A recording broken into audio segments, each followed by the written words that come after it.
Donc, bonsoir à tout le monde. Bienvenue à ce webinaire de formation de WH Self-Invest. Je suis Pascal Hirtz, le H du WH.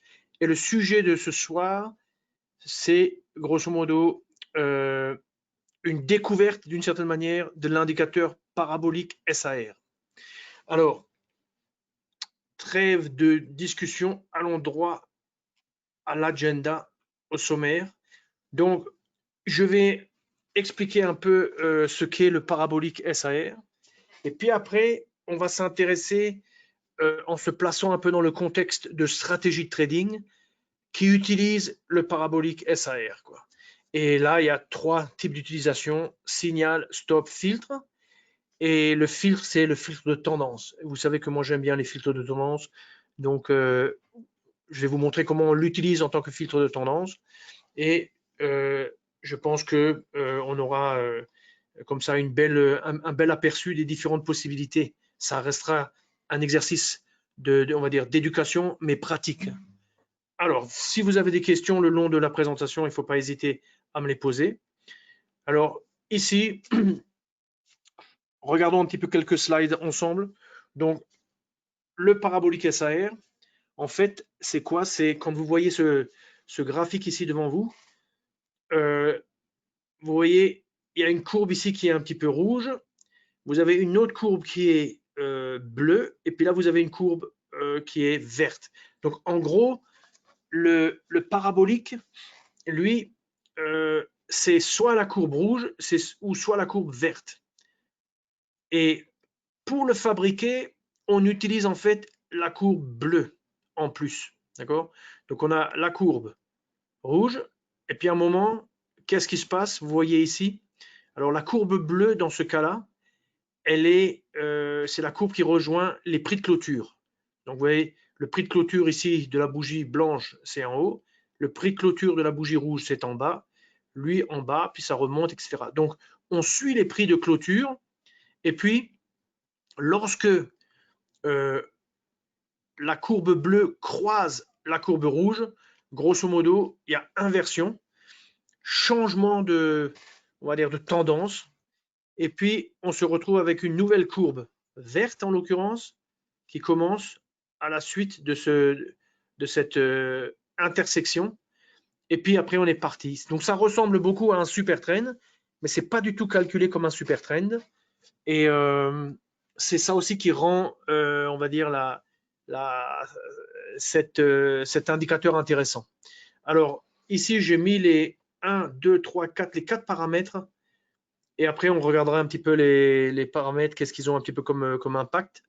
Mais la première chose, c'est de continuer un petit peu la description visuelle. Donc, la courbe verte ici, je l'ai appelée courbe numéro 1, long stop. Quand on va chercher sur la plateforme pour voir la couleur de cette ligne, ou si on a envie de la changer ou de l'épaissir, eh bien, grosso modo, elle s'appelle long stop. Donc,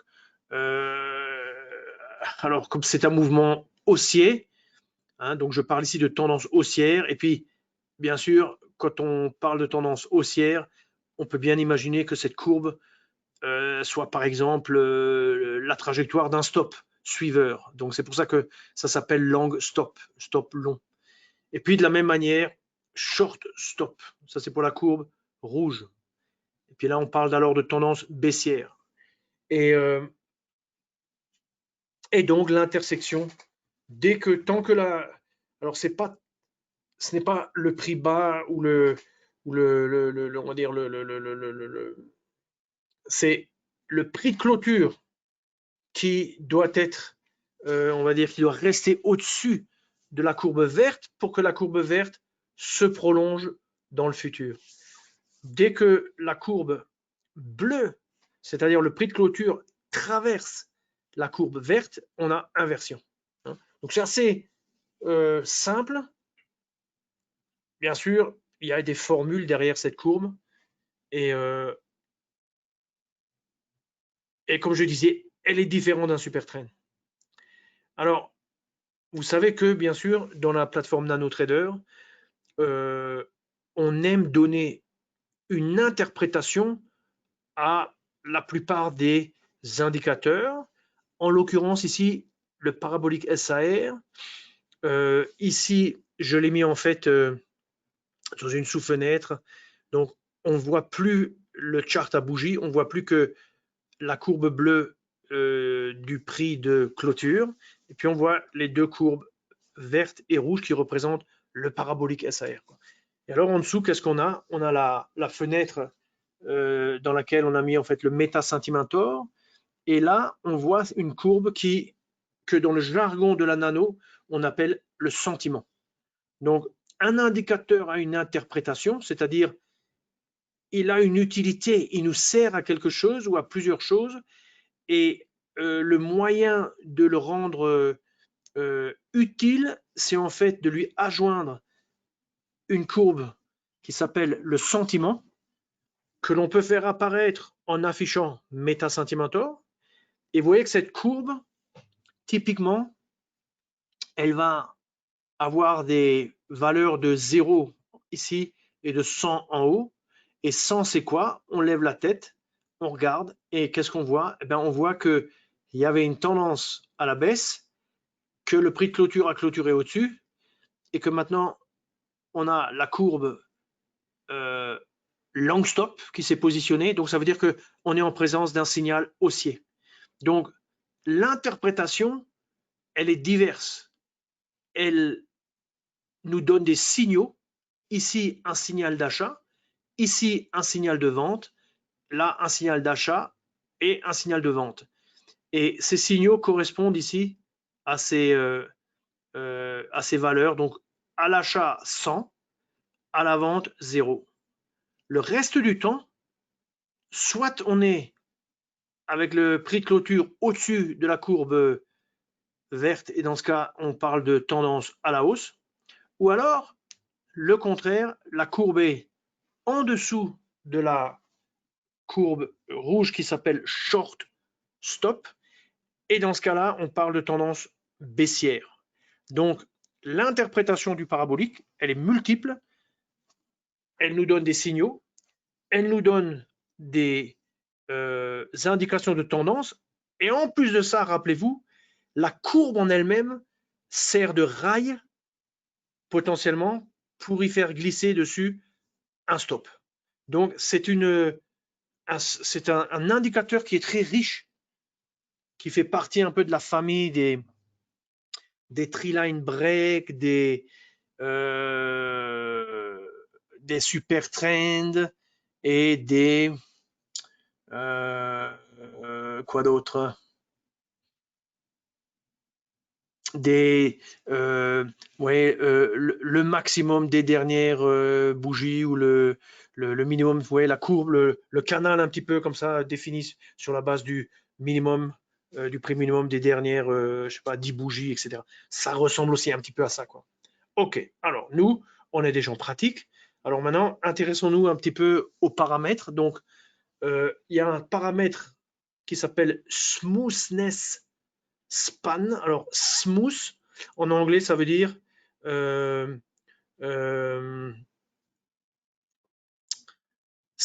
en anglais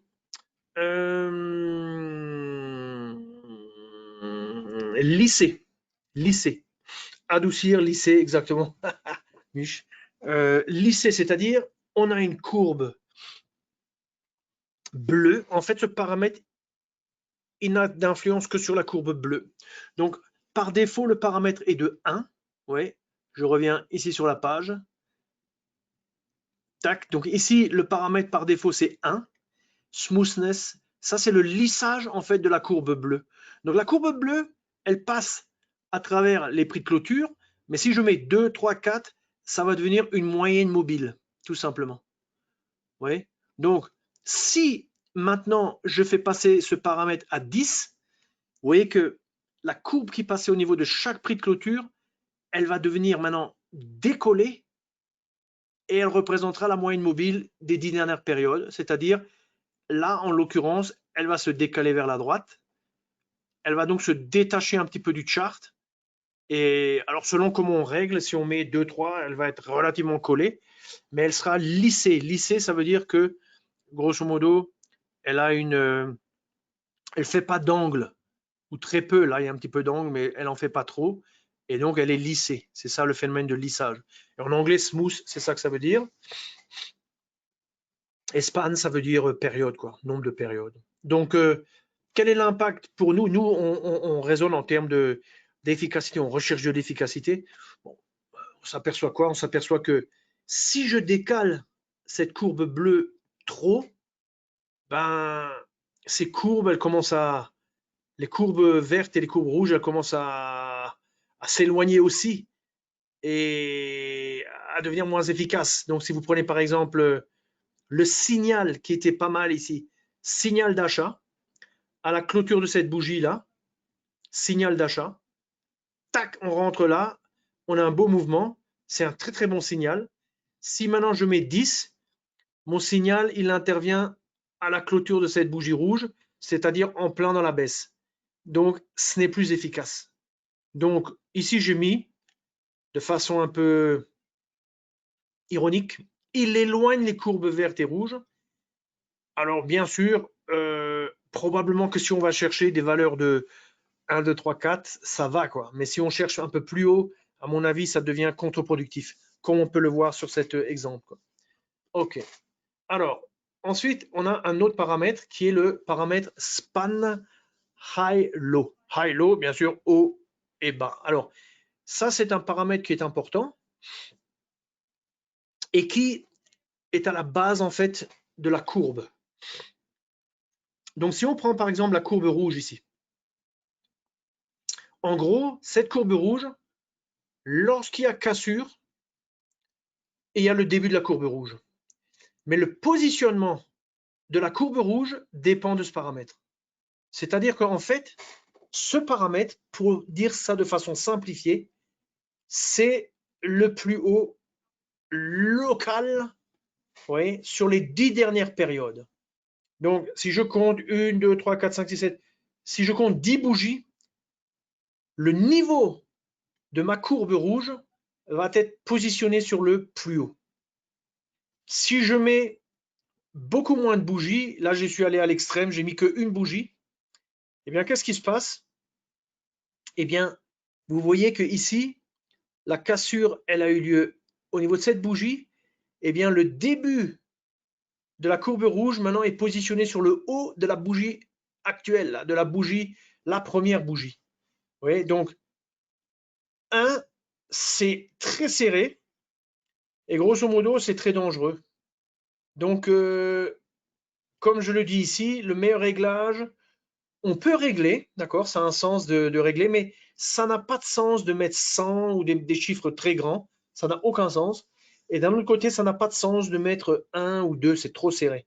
Donc, l'idéal, c'est un peu 10, 10, 7, 8, 10, 12, 13, 14, ça dépend un peu des charts.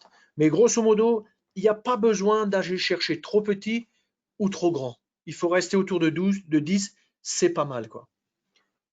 OK. Alors ensuite, il y a le paramètre accélération incrément. Donc incrément, c'est une augmentation, hein. Et en gros, ça contrôle en fait la pente de la courbe. Aussi bien la courbe verte que la courbe rouge. Parce qu'en fait, la courbe, elle est construite sur la base d'une formule mathématique, mais elle est construite elle ne va pas épouser le mouvement du marché. Elle va démarrer à un certain niveau, comme on l'a défini dans la slide précédente, mais après ça, c'est une formule pratiquement mécanique. Et en fait, l'écart, quand vous prenez cette courbe et vous regardez la formule, entre deux points, l'écart, c'est une fonction du nombre de bougies depuis le début de la courbe verte. Donc la courbe verte, elle commence à ce niveau-là. On va dire que c'est la bougie 1. Puis après, vous avez la bougie 2, 3, 4, 5, 6, 10. Alors la 10, c'est peut-être, à la 10 lui correspond peut-être cette valeur ici. Eh bien, en fait, à la bougie suivante, la valeur, elle va aller en augmentant en réalité. Et en fait, comme l'augmentation, elle est fonction, pour ainsi dire, de l'abscisse, hein, comme on dit en mathématiques, l'abscisse, hein, l'indice de la bougie, et bien grosso modo, cette propriété fait que quand on dessine, ça donne une apparence de parabole. Vous voyez? Parce que la parabole, c'est comme si vous dites en maths, pour ceux qui se rappellent encore des maths, y égale x, eh bien, comment dirais-je, la primitive, c'est x carré sur 2. Et x carré sur 2, c'est une parabole, par définition. X carré, c'est une parabole. Et bien ici, on est un peu dans cette situation. L'écart entre 2 points, c'est fonction de l'indice de la bougie, et plus ça va vers la droite, et plus ça monte. Donc le fait que ça monte, c'est mécanique, c'est littéralement mécanique, et c'est pour ça que ça s'appelle parabolique. Donc, on va regarder tout de suite on va le mettre dans un graphe et on va un petit peu regarder de plus près. Mais grosso modo, ici, il n'y a pas vraiment beaucoup on va dire de jeux. Je vais montrer de nouveau que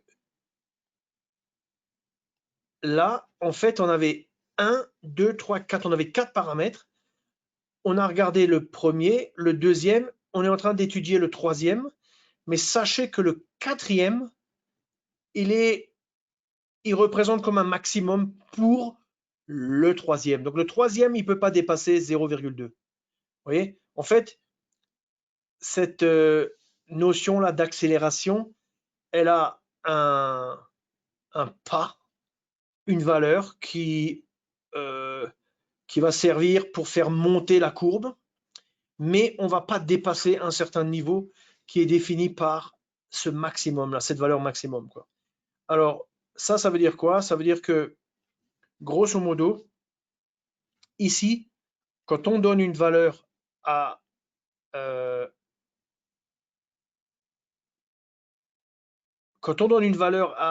accélération incrément, en gros, on ne peut pas dépasser 0,5 là. Maintenant, j'ai mis 0,5, on ne peut pas dépasser 0,5. Donc en réalité, on est entre 0,01 et 0,50.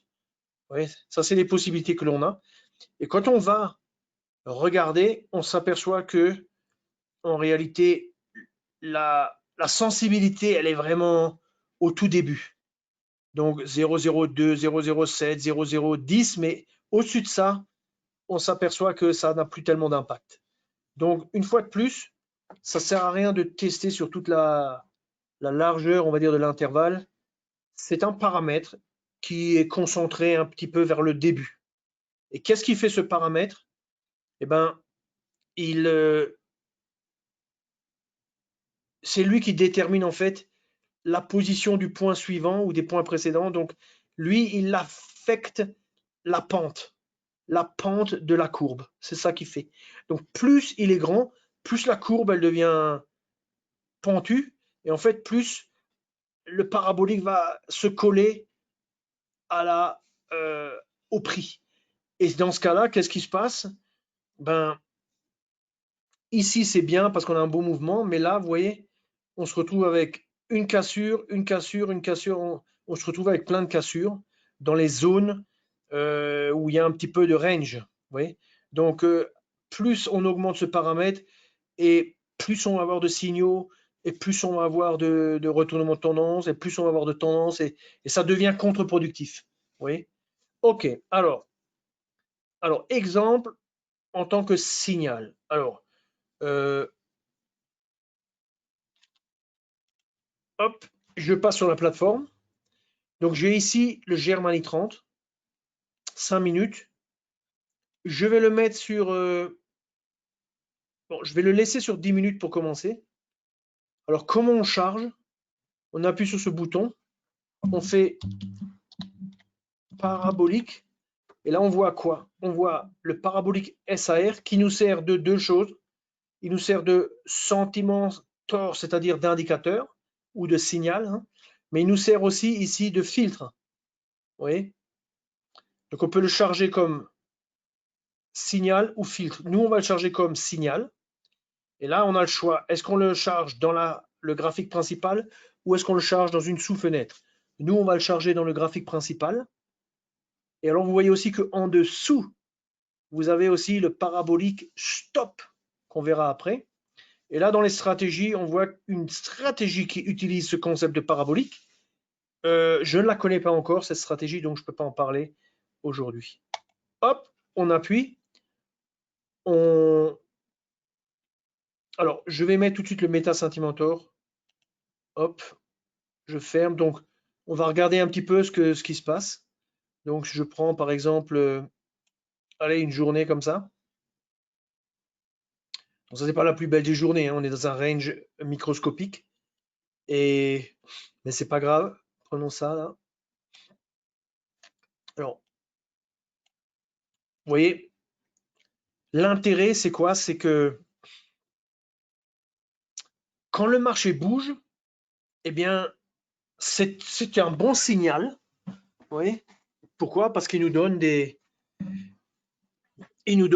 vous voyez ici, des points de retournement. Vous voyez, le marché baissait là, il veut plus baisser, et puis soudainement, il commence à changer. Ben, avec le parabolique SAR, on est dans le trade, et puis on arrive à faire tout le trade. Il est intéressant en tant que stop, vous voyez, parce que si on met un stop là, eh bien, on sortirait là, ce qui est super comme endroit. De la même manière, on sortirait ici. Maintenant, si vous êtes dans une zone de marché faible, qui a peu de volatilité, qui fait le yo-yo entre des niveaux relativement proches, eh bien, on est complètement hors de propos, on est complètement mal positionné, et en fait, ça devient contre-productif. Donc, c'est toujours la même chose avec tous les indicateurs, tous les signaux, etc. Il faut les utiliser un peu là, dans les périodes où on sait que ça bouge, quoi. Dès que, si on va dans une période où ça bouge peu, on va se faire liquider, et ça sera que juste. Pourquoi? Parce que on aura pensé peut-être que c'est trop facile, quoi. Alors, jouons un petit peu avec ça. Donc, alors, si je veux voir vraiment la courbe bleue, en fait, je peux le mettre dans la sous-fenêtre. Ouais. Alors, je vais mettre le Sentimentor en bas. J'en ai plus besoin du Sentimentor. Je regarde ça. Ouais. Donc, là, on voit la courbe bleue. On voit vraiment comment ça fonctionne. Ouais. Quand je la mets à l'intérieur de la courbe principale, on ne voit pas la courbe bleue. D'accord? Mais si on peut afficher la courbe bleue, c'est celle-ci en fait. C'est le graphique de la ligne. Ouais. Donc, en réalité, on peut l'afficher aussi, quoi. Ouais. Alors, un autre point intéressant, c'est on peut, depuis quelques mois, modifier nous-mêmes. Vous voyez la visualisation, là, ici, je fais un clic droit. Visualisation. Là, j'ai main, c'est en fait la courbe bleue. Long short, c'est la courbe verte. Mais je peux, par exemple, dire que je veux mettre 3. Ouais. Dans ce cas, je peux mettre 3. OK? Je peux dire aussi que je veux mettre, je sais pas moi, bleu, si je veux. Oui. Donc, ça, je peux le faire. Et même si j'ai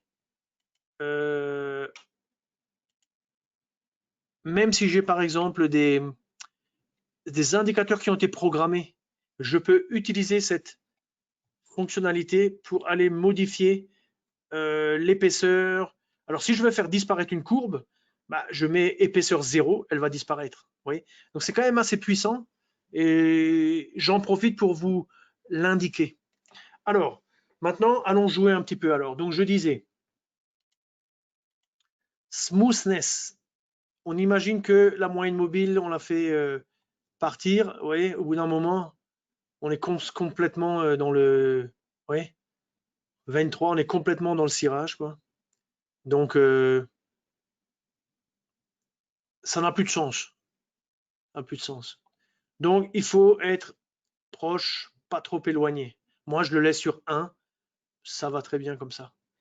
Après, ça, c'est l'histoire de le haut local. C'est-à-dire, si on a un chart d'une minute, par exemple, avec beaucoup de bougies, ça peut avoir un sens de prendre un peu plus que 10 bougies pour définir le plus haut ou le plus bas. Oui. Mais si on est sur du 10 minutes ou Ou par exemple, moi, ce que je voulais faire aujourd'hui, c'était du 30 minutes. Je me mets sur du 30 minutes. Ouais, ça n'a pas de sens d'avoir même le 10, on peut presque le réduire. Vous voyez, qu'est-ce qui se passe quand je le réduis? Notamment ici en bas. Vous voyez, le point de la courbe verte, il est défini un peu sur le plus bas. Et en fait, il s'aligne un petit peu sur ce plus bas qui est ici. Si maintenant je réduis, ça me rapproche de ce plus bas là.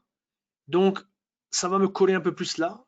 Ici, le point haut là, il est quand même basé sur le plus bas des 7 dernières. Donc, 1, 2, 3, 4, 5, 6, 7. Si je réduis encore, hop, hop, hop, vous voyez, ça va me coller un peu plus, hop, etc. quoi. Donc, je dirais, on peut aussi dire, on garde tout comme c'est. Voyons un petit peu celui-ci. Alors, rappelez-vous que ça, c'était une journée particulièrement molle. Mais si vous prenez un 30 minutes sur une belle journée comme ça, bien entendu, là, il y a très peu de signaux. Le moindre signal, vous le capturez et vous faites une fortune. Quoi. Vous voyez, dès qu'il y a du mouvement, de nouveau, ça devient sur une période comme 9 h du matin, grosso modo 22 h, vous avez un signal à, pour ainsi dire, 8 h, et vous avez un signal à 15h30, et puis vous avez fait tout le matin et tout l'après-midi et, et des trades positifs. Quoi. Oui, donc, c'est très intéressant. Et maintenant, on va regarder le côté signal. Donc, il faut faire une petite stratégie. Alors, ça, on n'a pas besoin. On va mettre un filtre flat. Voilà. On va mettre un stop. Period high-low. Que j'ai trouvé était pas mal avec ce signal. Et grosso modo, on va donner un objectif. Profit target. Voilà. Et puis, on va mettre un 2 blocs, c'est-à-dire on va limiter la période horaire. Quoi. Donc, on met un bloc. Bloc, bloc, bloc, bloc. Donc, on a le bloc là, voilà. On en met un et on en met deux. On ferme et maintenant, on va... alors, pour le profit target, je ne vais pas mettre des ticks parce qu'on est sur Germany 30. Les ticks, c'est 0 à 1 point. Je vais mettre ATR. Pour simplifier, je vais mettre 3. Donc, c'est 3 ATR. Donc, ça fait un positionnement. Vous voyez le vert, où est-ce que ça se positionne plus ou moins. Alors, on applique ça à la totalité de nos... Qu'est-ce qu'on a mis là? On a mis 20 jours. Hop. Donc, on voit les signaux un peu à droite à gauche. On a un flat à 21h30. Voilà. C'est-à-dire fin de journée, pour faire un peu réaliste. Et puis, on a un bloc pour le... Alors, je vais mettre 8h, 8h du matin. Et puis, l'autre bloc, je vais mettre, grosso modo, 17h59. C'est-à-dire, en gros, alors 8h du matin à... Non, attendez, excusez-moi, je suis en train de... Ça, c'est, excusez-moi, c'est de 0h à 7h59. C'est la partie 0h, 8h qu'on bloque. Et ça, c'est la partie... Donc là, on laisse le maximum. Et là, c'est la partie 18h, 23h59. Donc en fait, qu'est-ce qu'on fait? On garde la période européenne, américaine. La nuit, on ne fait rien. Et ça, c'est notre stratégie. Période high-low, on connaît. On le voit ici, ce que ça fait. Ça suit à 10, par rapport au plus bas ou au plus haut des 10 dernières bougies. On est sur un chart de 30 minutes. On est sur Germany 30. On a un flat 21h30, c'est-à-dire que dans le backtest, ça compte comme la clôture de la bougie, c'est-à-dire 22 heures. De 0h à 8h, on bloque. De 18h à 23h59, on bloque. Et donc, on fait que les signaux qui sont dans cette période-là. Donc ça permet de réduire le nombre de signaux. Et on a un réglage ici qui est celui-ci. Et grosso modo, on va voir qu'est-ce que ça nous donne. Donc on met un graphique de performance pour voir un peu juste est-ce que c'est intéressant ou pas comme ça a priori. On voit un petit peu quand même un petit peu de pente. On va mettre ça à côté là. Voilà. Profit total. Donc là, on parle plus on n'est pas avec comment dire, avec un futur, on est avec un Germany 30, un point vaut 1 euro, 326 points en quelques jours, c'est pas mal, c'est pas mal. Hein. Donc on voit, hein, alors regardons un petit peu quelques journées. Donc on commence par des journées où on perd. Qu'est-ce qui se passe ici? Bah, vous voyez le type de signal, on rentre ici et grosso modo, on est stoppé là. Donc il y a eu un rebond et c'est descendu, donc on n'est pas dans le sens du marché. On pensait que ça serait un bon rebond, on perd. Ouais. Mais vous voyez, il n'y a pas tellement de signaux, pardon. Pas tellement de signaux. Ici, parce qu'ici, on n'a pas de direction, a priori. On prend le premier signal.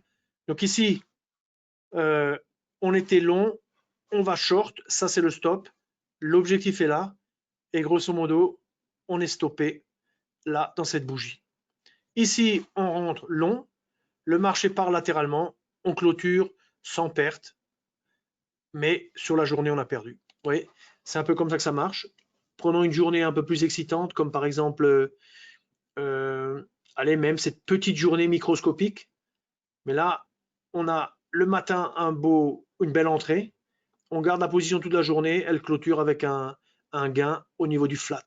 Le mouvement n'est pas très grand, mais on a fait un trade de toute la journée, un trade pour toute la journée. Donc on voit que c'est sur du 30 minutes, c'est pas mal. Ça ne fait pas tellement de trades. On peut le laisser tourner une journée. On attrape ou on n'attrape pas. Voyons ici, quand on a un bon rebond, donc je ne vais pas prendre, allez, prenons ici, ça c'est une super journée. Qu'est-ce qui s'est passé ici? Il y a eu cette espèce de petit, vous voyez, il y a d'abord eu ce petit short où on a perdu et on a été stoppé. Alors, il faut se positionner sur Meta pour voir le stop. Le stop, il est là. Puis maintenant, c'est le contraire. On a ce beau mouvement. On rentre ici et on attaque et on capture un beau gain. Ouais. Après, bon, on peut jouer avec les paramètres, etc. J'ai juste mis ça un petit peu par défaut. Alors, ce que je voulais montrer aussi, c'est est-ce que ça, c'est vraiment bon? Alors, regardons un petit peu ici. Alors, rappelez-vous, hein, voyez, la logique ici, j'avais dit avant que ici, on se réserve, par exemple, on ne veut pas aller plus haut que 0,5. Et ça va limiter en fait la valeur au-dessus. Donc, la valeur au-dessus, on voit sa valeur ici, 0,001. Et puis, si on a mis 0,5 ici, ça veut dire qu'ici, on ne doit pas aller au-dessus de 0,5. Ouais. Donc, je mets 5. Alors, faites attention ici. Pourquoi? Parce que vous voyez, il y a beaucoup de chiffres après la virgule. Donc, si on lance une optimisation, par exemple, ça fait beaucoup de calculs. Mais nous, on va faire quelque chose de plus... Alors, je sais que 0,5, c'est trop, en fait. Donc, on va faire... allez, on va faire juste de 0,001 à 0,010 et je vais faire sensibilité du paramètre. Et là, qu'est-ce qu'on voit? On voit, vous voyez, on voit très rapidement que, en gros, pour cette petite période, c'est mieux d'être au-dessus de 0,05. Ouais, il faut être dans les 0,05. Ouais, donc, je vais me mettre dans 0,05 et voilà, j'ai trouvé mon réglage. Quoi. Vous voyez, donc c'est pas pour essayer un petit peu d'adapter comment dire, l'indicateur. Voilà un petit peu le genre de réglage qu'il faut faire. Maintenant, regardons un petit peu. Faisons par exemple 40 jours. Alors, on a rajouté 20 jours. Ici, on appuie sur ce bouton pour et on s'aperçoit pas terrible, mais bon, on perd pas. On perd pas, mais dans cette période-là, ça a moins bien performé. Hein. Mettons 80 jours. On étend. Et, vous voyez, pas mal quand même pour 3 fois rien. Oui. un indicateur qui est en fait le parabolique SAR utilisé comme un signal, un objectif à 3 fois l'ATR, le paired high-low, terminé, quoi. Oui. Donc, ce petit réglage dans ce petit réglage, je l'ai voilà, je l'ai mis dans la page, comme ça vous pouvez le retrouver et jouer un petit peu avec. Vous voyez que là, j'avais même un petit peu mis 12 au lieu de 10, mais je ne pense pas que ça fasse une grande différence. Voilà, ça donne quand même quelque chose d'intéressant, hein. Il faut pas être plus royaliste que le roi, quoi. Donc, ça, c'est une stratégie très simple. Ça a l'air pas mal, vous voyez. Donc, ça m'a pas coûté beaucoup d'heures pour trouver ça. Et probablement, si on essaie sur d'autres instruments, peut-être on trouve ou peut-être on trouve pas. À noter que ici, entrée long, entrée short, on prend les deux, quoi. L'un ou l'autre, le premier qui arrive, quoi. Donc, maintenant, ce qu'on va faire, c'est on va faire le stop, c'est-à-dire on va appliquer le stop. Donc, je garde le résultat que j'ai ici, ou en l'occurrence, je vais mettre 20. Voilà. Maintenant, je vais retirer le period high-low. Alors, n'oublions pas que j'ai quand même un flat en fin de journée. Donc, je clôture dans tous les cas la position. Je retire. C'est un peu moins bien, mais bon, ça reste pas mal. En bas, on peut, rappelez-vous, jouer avec le côté long et short, c'est-à-dire, si je dis je prends que des longs, dans ce mouvement qui est, ici, c'est typiquement un V, hein. Le marché a baissé, maintenant il a remonté, on est de retour. Donc, il y a eu une moitié de période de baisse, une moitié de période de hausse. Ici, si je fais que les longs, je perds. Si je fais que les shorts, je gagne. Vous voyez, donc là, les signaux de short étaient meilleurs. Bien sûr, on est que sur 20 jours, il faudrait voir sur une période plus longue. Toujours est-il, ici maintenant, j'ai retiré le stop. Je vais mettre parabolique. Et le parabolique, il est là. Je mets le stop. Et qu'est-ce que je vois? Je vois que, grosso modo, alors je vais vous dire ce que je vois exactement. En tant que, voilà, là, j'ai fait la copie maintenant du résultat sur le côté. Donc, qu'est-ce qu'on voit? On voit en fait que le parabolique, il ne bat pas le period high-low. Mais d'un autre côté, il donne aussi une courbe de gain. La seule chose, c'est que quand on y regarde de plus près ici, hein, j'ai pris les choses importantes. Donc, le profit total qu'on voit en haut, de 921 à 524, c'est-à-dire, alors, euh, alors, alors, mes excuses, je corrige tout de suite. Mes excuses, c'est un moins. Ah, je ne sais pas changer ça sur cette version de PowerPoint, mais en gros, c'est pas un plus, c'est un moins, parce qu'on passe de 900 à 500. Le nombre de trades augmente de 30 à 36, donc ça, c'est pas bien, on n'aime pas ça. On préfère avoir moins de trades. L'idéal, c'est plus de profit, moins de trades. Là, on a moins de profit, plus de trades, donc pas terrible. Et nombre de trades gagnants, vous voyez, là, on avait 60%, et là, on a quasi presque 50%. Donc, l'impact que ça, c'est que ça nous met plus proche de 50-50. Et en termes de gain moyen sur perte, c'est presque la même chose, 2,11 contre 2,20. Donc, qu'est-ce qui change ici? C'est qu'on a moins de trades gagnants. Et du coup, ben, on a un peu plus de trades aussi. Et du coup, ben, on perd, on gagne moins. Donc, c'est pour ça que je dis, il ne le bat pas. Bon, maintenant, je n'ai pas fait l'étude sur une période plus grande. Mais disons, c'est intéressant quand même de voir que c'est quand même une possibilité, ce stop. Hein, si je mettais d'autres stops, peut-être que j'aurais un résultat négatif. Mais là, le period high-low, c'est quand même un dur à cuire, quoi, qu'on bat pas facilement. Donc maintenant, ce qu'on va voir, c'est le côté filtre. Donc pour le côté filtre, je sors d'ici, voilà. Donc je suis ici sur, allez, je vais remettre mes 80. Je vais ôter le parabolique, voilà. Je vais mettre mon period high-low. Period high-low, voilà. Et maintenant je vais, alors, mon étude, elle s'appelle 5 minutes. Ça, c'est mon étude un petit peu par défaut. Je vais lui donner un nom, qu'importe. Hein, je peux garder le nom comme ça n'a pas d'importance. Ce que je vais faire, c'est que je vais créer un autre graphique, Germanie 30. Alors, je prends par défaut, par exemple, journalier. Donc, j'ai un journalier. Je ferme ici, ça nous donne journalier. Alors, je vais mettre seulement 80 jours ou un peu plus.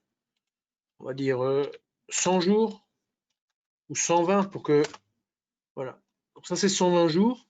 Et maintenant, qu'est-ce que je fais? Je vais construire, je vais utiliser maintenant parabolique en tant que filtre. Donc, je mets le méta, je mets parabolique SAR, et regardez bien, je le mets dans le graphique principal, voilà, comme indicateur, et ça me suffit. Mais pour faire plus joli, je vais le rajouter dans le graphique principal, mais comme filtre. Comme ça, c'est plus joli, on voit les couleurs. Vous voyez, on arrive à bien analyser les couleurs, les phases, comment les phases sont définies. Donc ça me délimite maintenant des phases. Et vous voyez que c'est pas mal, c'est assez efficace. Hein. Phase de hausse, phase de baisse. Bon, là, on part latéralement et grosso modo, bon, à un moment, on reste latéralement, mais maintenant on est passé dans une phase de hausse et la hausse se produit quand même malgré tout. Et vous voyez, ce qui est intéressant, moi je trouve, dans cet indicateur, c'est que lorsque ça change quand même vite. Donc ici, il a suffi d'une bougie qui clôture plus bas que le parabolique et on est considéré en phase de baisse. Or, on a une baisse qui suit. Vous voyez, c'est pas mal comme indicateur. Alors maintenant, cet indicateur, j'ouvre la barre de personnalisation. Ça, je ferme. Je fais un peu de nettoyage. Ça, j'ai pas besoin. Je préfère ça. Ça, j'aime pas. Voilà. Et grosso modo, ça, on n'a pas besoin. Ça, on n'a pas besoin. Je sauvegarde ça comme... je vais juste appeler ça TF Trend Filter. Voilà, qui est fait. Et maintenant, alors je vais séparer mon écran en deux. Maintenant, cette information, je vais la basculer de l'autre côté. Avant ça, je vais juste... donc ici, on a quoi? On a notre profit target, notre période high-low, notre période. On a le... Alors, dans mes... Voyons une fois ce que ça fait de mettre un peu plus ici, quoi. Alors, on a entre 10, alors on va mettre... On peut pas mettre 0, le minimum c'est 1. On va mettre maximum... allez, 20 bougies, quoi. 20 bougies de 30 minutes, c'est quand même... c'est 10 heures quand même. Hein. Là, on se fait un petit analyse sensitive. Ouais, voilà pourquoi j'ai eu 12, parce que c'est le maximum. Donc, mais si on met 10, on n'est pas loin du maximum. Donc, on va quand même le mettre juste comme ça. Hop, on met 12. Et maintenant, ce qu'on va faire, c'est on l'applique sur toute la période. Ça nous donne 2000. Et maintenant, on va voir, on a 127 trades, etc. Maintenant, on va appliquer le filtre de tendance pour voir est-ce que ça a un impact positif pour nous ou pas. Donc, on met Steady. Ça, c'est très intéressant techniquement que vous sachiez utiliser ça. Hein. Steady, on veut le mettre dans la sous-fenêtre et pas dans la fenêtre en tant que filtre. Vous voyez, sous-fenêtre, filtre. Qu'est-ce qu'on est en train de faire? On est en train de chercher Germanie 30. Germanie 30, il est là, TF. On fait OK. On ferme ça. Et maintenant, qu'est-ce qu'on a fait? Ça, c'est jaune parce que ça, c'est maintenant à l'intérieur de ça, à travers ça. Vous voyez? Et ça, il faut bien que ça soit 1 et 0. Et ça, c'est en fait ce qui est en dessous là. Et on voyait la structure, l'information tendance haussière, tendance baissière est transférée vers notre étude, notre stratégie, avec l'impact immédiat sous la forme d'une réduction substantielle du nombre de trades. Certes, une réduction aussi du profit. Donc, si on regarde on va dire les chiffres, alors les chiffres,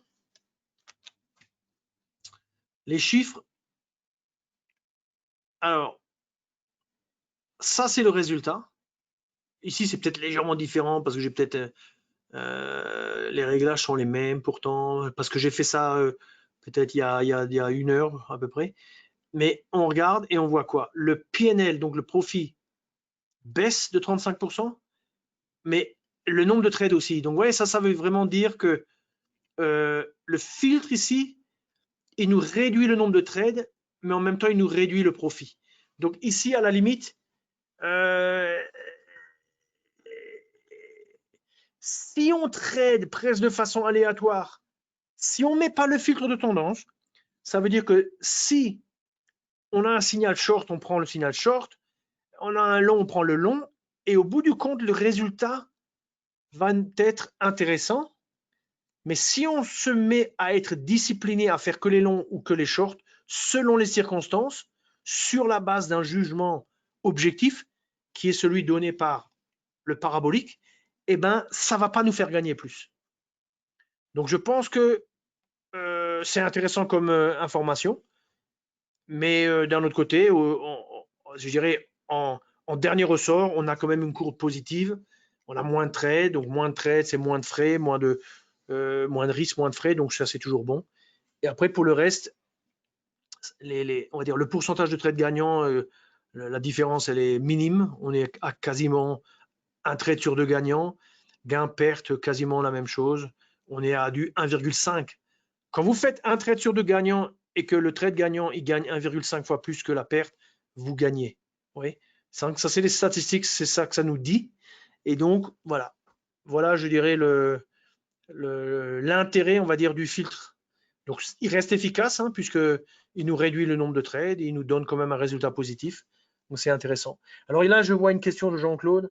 Est-ce que le SAR fonctionne mieux sur les petites UT? Alors, Jean-Claude, excuse-moi, Jean-Christophe.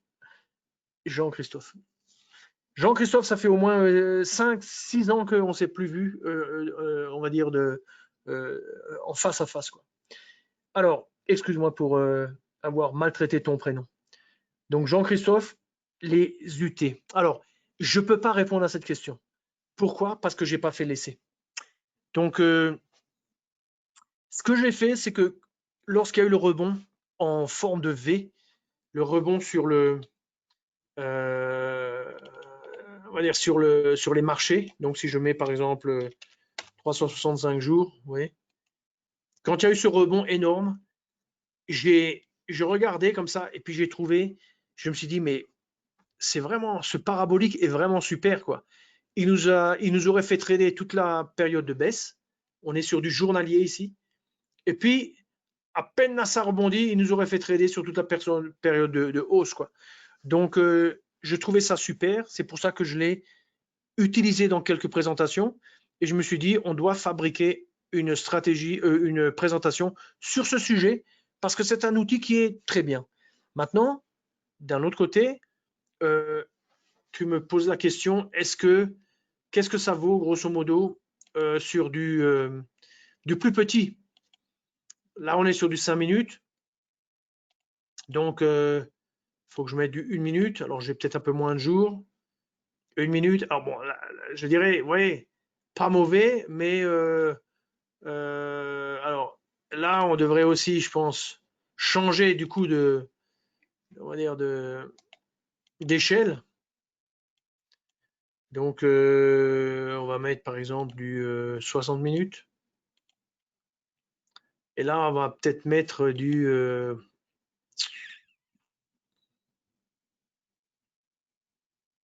minutes, 60 minutes.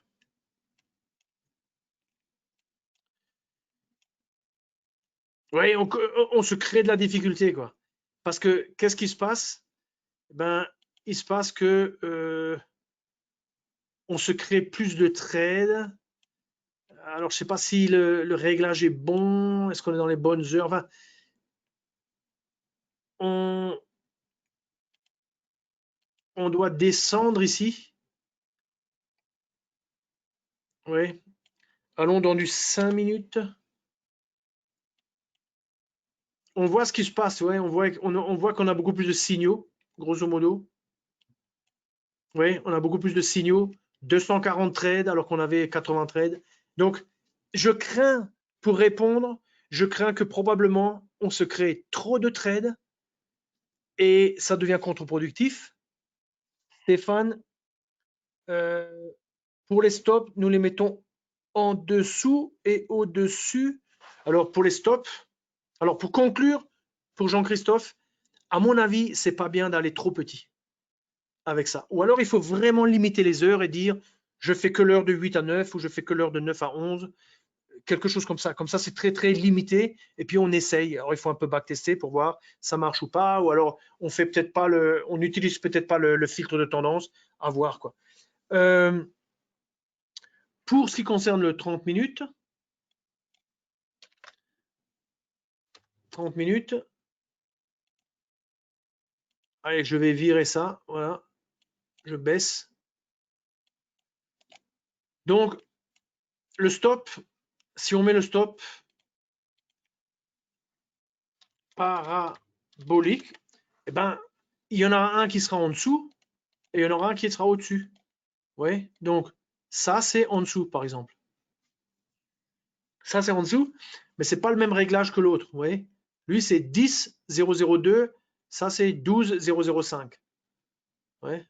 Mais normalement, si je fais 1, 2, alors,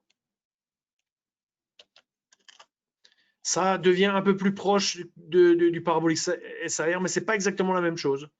Mais grosso modo, il y en a un qui est en dessous. C'est trop, à la limite, pour le stop, là, il vaut mieux qu'il ne colle pas trop.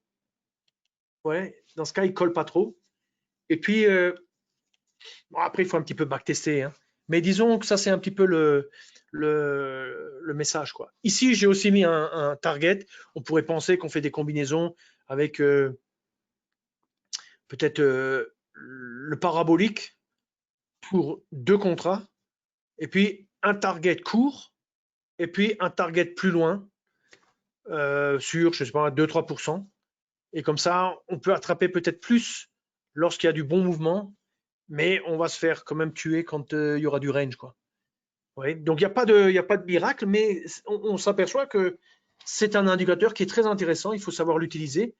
Je vous ai donné 3 pistes pour l'utiliser, le signal, le stop et le filtre de tendance. Après, vous pouvez toujours combiner avec d'autres choses, mais on voit que avec peu d'instruments, peu d'éléments, nous sommes capables, grâce à notre belle plateforme Nano, grâce à la capacité de la Nano de fabriquer des stratégies, la capacité de la Nano de tester ces stratégies pour que vous ne vous lanciez pas dans des choses qui sont à perte.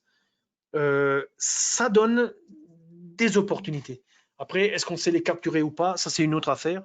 Donc, on ne peut pas assurer, on ne peut pas garantir qu'on va toujours gagner, etc. Mais on voit que on a une approche là qui nous permet quand même de faire des choses intéressantes. Voilà. Donc, je suis un petit peu arrivé au bout. Je regarde est-ce qu'il y a des autres questions. Je ne vois pas d'autres questions. Donc, si je ne vois pas d'autres questions, à moins qu'il y ait d'autres questions, c'est l'heure de l'apéro. Excellent. C'est aussi l'apéro pour moi, hein. C'est pas que bon, moi, ça me prend un peu plus de temps pour rentrer à la maison, mais c'est aussi ça sera aussi l'apéro pour moi un peu plus tard, quoi. Et même ce soir Champions League, quoi. Et après, on regarde son VPS pour voir ce qu'on a pêché.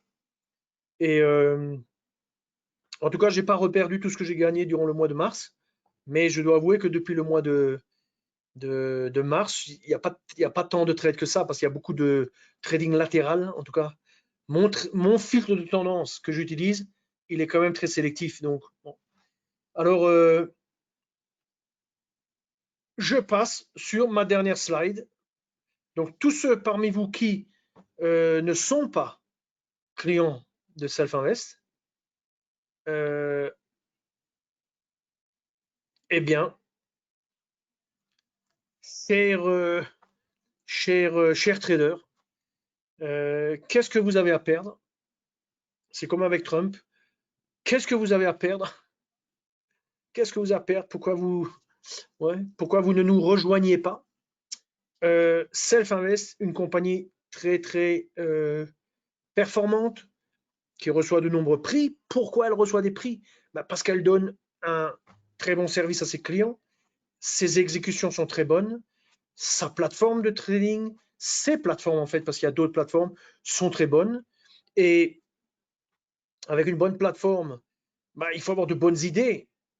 Self-Invest vous donne aussi de bonnes idées, comme dans l'exemple de cette présentation aujourd'hui, ce soir. Et donc, ces présentations, on les retrouve comme une forme de capital intellectuel, un capital éducatif sur notre chaîne YouTube. On utilise ce capital pour le transformer en trade gagnant pour son propre compte. Et c'est pour ça qu'il faut devenir partenaire de Self-Invest et nous rejoindre le plus vite possible pour ne pas rater toutes les belles innovations et les belles idées de trading que nous mettons à votre disposition.